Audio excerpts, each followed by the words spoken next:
پہلا notification check کرتے ہی اسے لگا بلڈنگ کی چھت اس کے سر پر آ گری تھی، جس کے ملے تلے جس کے ملتے ہی اس کا دم گھٹنے لگا تھا۔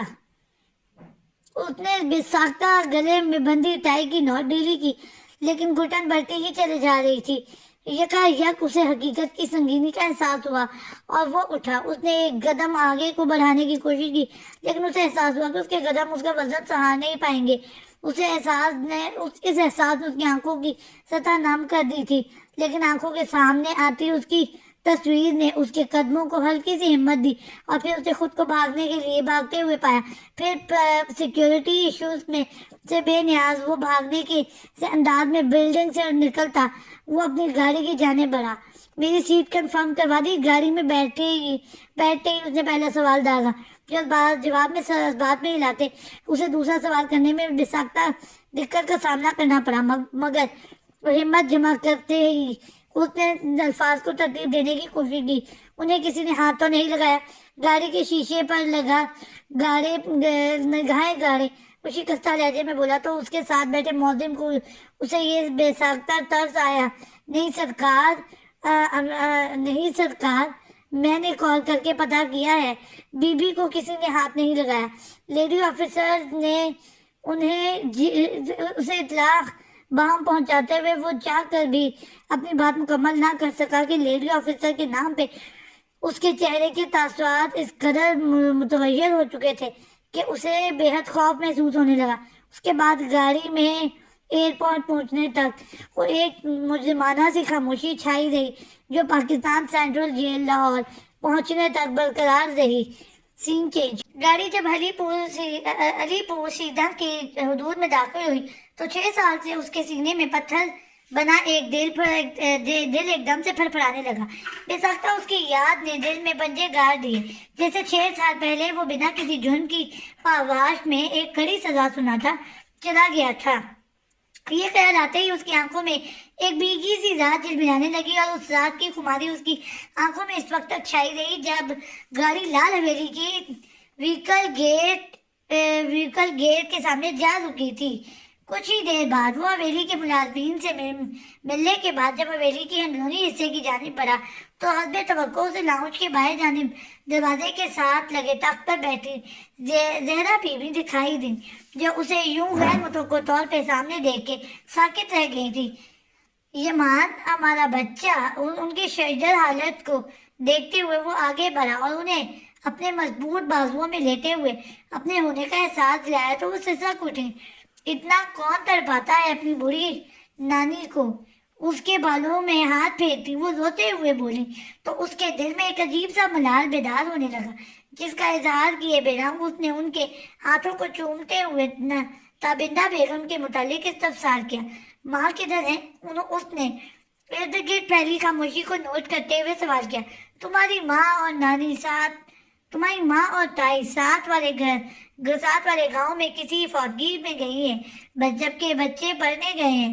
ابھی حویلی میں صرف میں اور اس کے چہرے کو وارفتہ نگاہوں سے نہارتے ہوئے وہ تفصیلاً بول رہی تھی جب ایک دم سے ایک فریش اور مترنم سی آواز پہ وہ یکلک چپ ہو گئی۔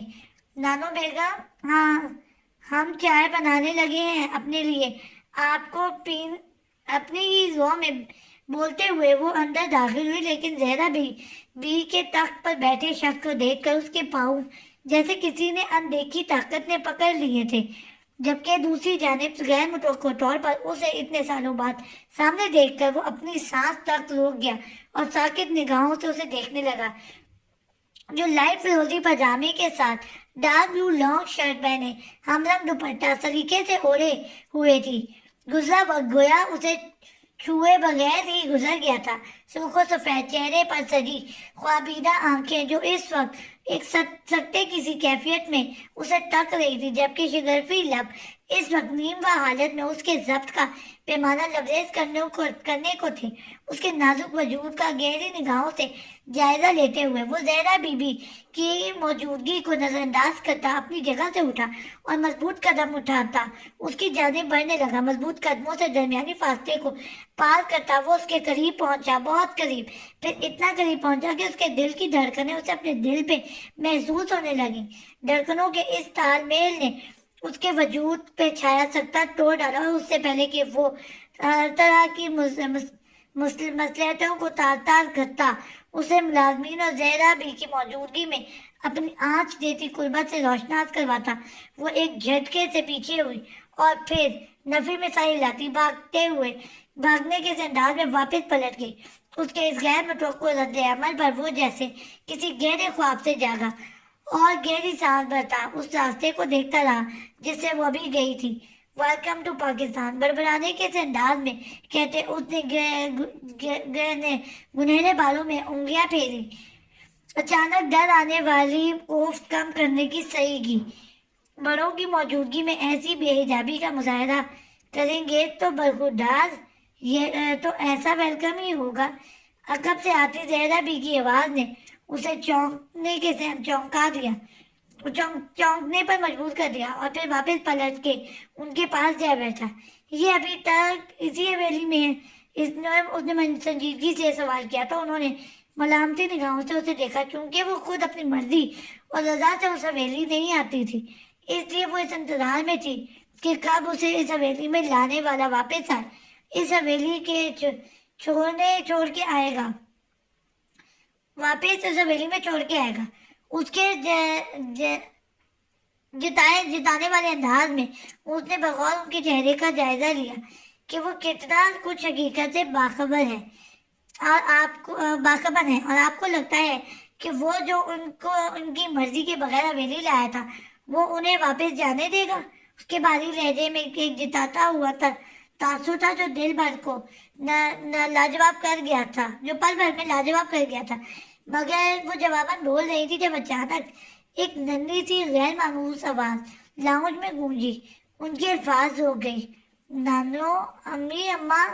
سیاہ پینٹ کے ساتھ گرے ہوڈی پہنے وہ خوبصورت گھٹنا سا تقریباً 1.5-2 سال کا بچہ بھاگتا ہوا زہرا بی کے جانب بڑھا تو زہرا بی کے ساتھ بیٹھے امان خان زادہ کو اپنی وجود مٹی کی ڈھیر تلے دستا ہوا محسوس ہوا۔ یہ اس کی ششدر نگاہیں اس بچے کے سیاہ گور آنکھوں اور اوپری ہونٹ کے کنارے پر دمکتے موٹے سیاہ تل پہ مرکوز تھے کہ وہ ان آنکھوں سے واقف تھا۔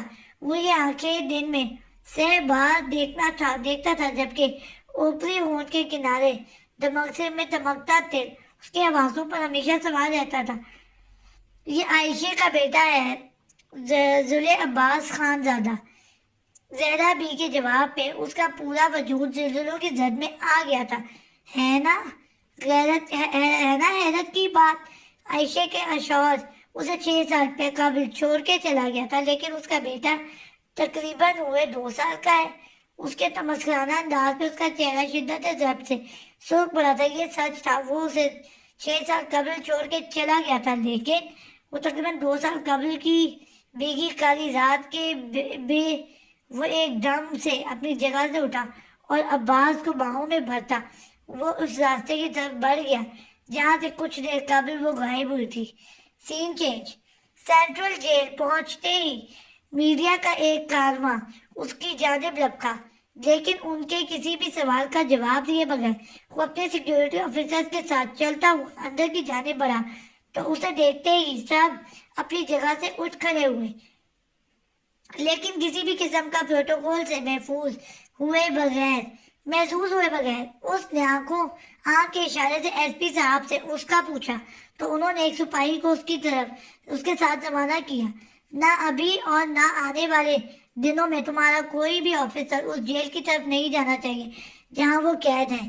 ہاتھ اٹھا کر اسے سرد لہجے میں وارن کرتے ہوئے وہ مضبوط لہجے میں قدم اٹھاتا اس جانب بڑھ گیا جس طرف ایس پی کامران نے اشارہ کیا تھا۔ کمال ہے، بیوی عاشق کے ساتھ ہوٹل کے کمرے میں سے نازیبا حالت میں بازیاب ہوئی ہیں اور ان صاحب کو ابھی بھی ان محترمہ کے بے پردہ ہونے کا خیال ہے۔ سپاہی جسے اس نے ساتھ جانے سے منع کیا تھا وہ اس کے آگے بڑھتے ہی متنفر اور تحقیر آمیز لہجے میں بولا تو پیچھے سے معظم رانا نے اس کا لفظ سنا اور اسے بمشکل برداشت کیا۔ بی بی جی جو بھی جرم کیا ہے انہیں اس کی سزا ملے گی. بی بی جی نے جو بھی ظلم کیا ہے انہیں اس کی سزا ملے گی. لیکن آج کے بعد یوں بی بی کو موضوع گفتگو بنایا تو یہ جیل جس کھنڈر میں تبدیل ہوگی وہ مجھے باور کروانے کی ضرورت نہیں. سپاہ لہجے میں ڈھکی چھپی دھمکی سے اسے نوازتا وہ ایس پی خاندان کو سلام کرتا اس طرف بڑھ گیا جہاں کچھ لمحے قبل وہ گیا تھا. سین چینج. دو لیڈی آفیسرز کے ساتھ وہ ملاقاتی کمرے میں آ کے بیٹھی تو اس کے ہاتھوں سے میں ہتھکڑی بندھی ہوئی تھی جسے دیکھ کر اس کی آنکھیں نم ہو گئی. لیکن تعجب کی بات یہ تھی کہ اس کی آنکھوں میں اس کی آنکھوں میں نمی ہتھکڑی کو دیکھ کے نہیں آئی تھی بلکہ اس شخص کے خیال نے اس کے تن من میں کئی کڑی پھیر دی تھی جو اسے ملاقات کرنے آیا تھا. دروازہ چڑ کی آواز کے ساتھ کھلا اور وہ اندر داخل ہوا تو آنکھیں لبالب آنسوؤں سے بھر گئیں. ہتھکڑی ہٹائیں. اس نے آتے ہی لیڈی آفیسر کو ناگواری سے حکم دیا تو وہ متعامل سی ہوئی جبکہ اس کی بات پہ اس کا دل چاہا وہ ڈھاڑے مار مار کے ہوئے. لیکن سر انہوں نے تذبذب کی حالت میں اسے اس شاندار سے بندے کو دیکھا جس کی بیوی اسے دھوکہ دے چکی تھی. میں نے کہا ہتھکڑی ہٹائیں.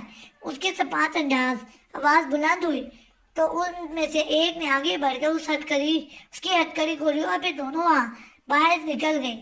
ان کے باہر نکلتے ہی وہ کرسی گھسیٹ کے بیٹھتا اس کی جانب متوجہ ہوا جو آنسوؤں سے تر چہرہ اس کے سامنے لیے بیٹھی اس کے اندر تک کو جلا کے خاک کر گئی.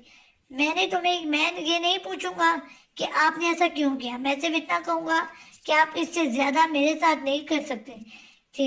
اس سے زیادہ برا میرے ساتھ نہیں کر سکتے تھے. اس کے لفظ سے نکلتی آگ سے اس کے سامنے بیٹھی نورے کو اپنا وجود جلتا ہوا محسوس ہوا. حماد مام اس نے سسکتے ہوئے کچھ کہنا چاہا. مجھے یوں بلانے کا حق آپ کھو چکی ہیں. اور اس کی بے لچک اور سرد آواز اس ویران کمرے میں گونجی. اس کی ہمت مجروح کر رہی تھی. آپ اس طرح سے کیسے یہ سب کہہ سکتے ہیں.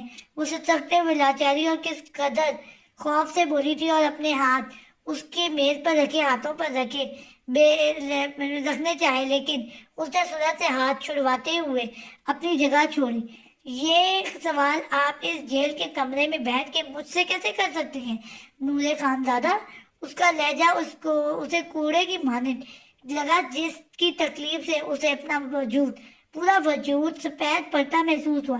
لیکن وہ اس کی سفید پڑتے چہرے اور بہتے آنسوؤں کو نظر انداز کرتا ہوا اس کی جانب جھکا تو پہلی دفعہ نورے کو اس کی غربت میں محبت کی نہیں بلکہ ایک اجنبیت کی آنچ محسوس ہوئی. میں نے آپ کو یہ حق دیا تھا کہ دل چاہے یہ میرے سینے پہ گولی چلا سکتے ہیں آپ. لیکن بات کرتے کرتے اس کی آنکھوں میں ہر نیوز چینل پہ چلتی وہ پٹی چلنے لگی جس نے اس کی ذات کے پرخچے اڑا دیے تھے. لیکن آپ نے مجھے میری ذات کا غرور چھینا ہے نورے خانزادہ. بات مکمل کرتے ہوئے اس نے اس کی گردن میں پہنا ہوا لاکٹ کھینچا اور ضبط کھولنے سے پہلے واپسی کے لیے مڑا. حماس گردن پہ ہاتھ رکھتے ہوئے اس نے بے ساختہ اسے پکارا لیکن اس کی سماعتوں میں اس وقت اس کی پکار نہیں بلکہ وہی اذیت ناک جملے گونج رہے تھے. Chairman of freedom party Hamas Hasan Khanzada کی منقوہ ہوٹل کے کمرے میں اپنے ساتھی کو قتل کرنے کے بعد نازیبا حالت میں گرفتار جاری ہے.